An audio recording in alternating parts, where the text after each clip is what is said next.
Good morning, Matters. It's Friday.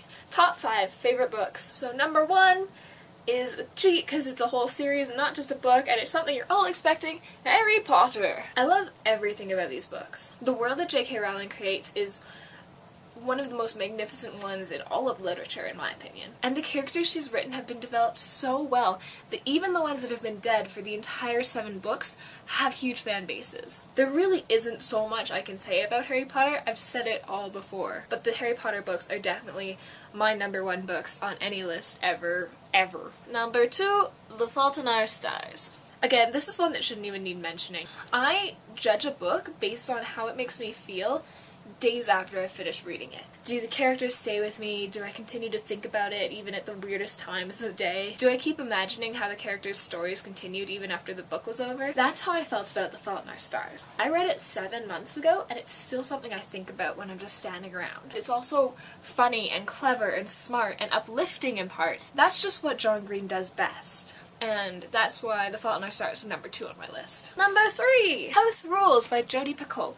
Jodi Picoult also wrote My Sister's Keeper, if you've read that book.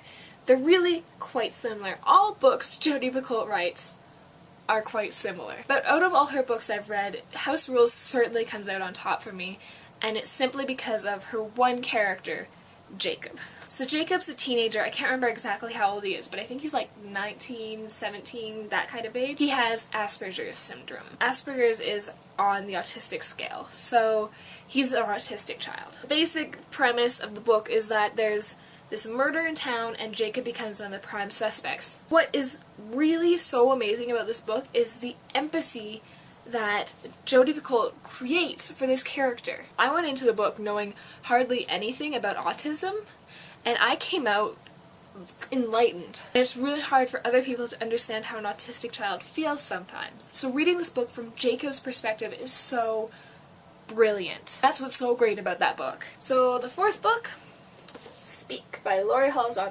To be perfectly honest, I haven't read this book in a couple years, but I'm sure there is not a book that I have read more in my life than this one. I'm just going to read you the back because it explains it better than I ever will. Linda Cedeno busted an end of the summer party by calling the cops, so her old friends won't talk to her and people she doesn't know hate her from a distance.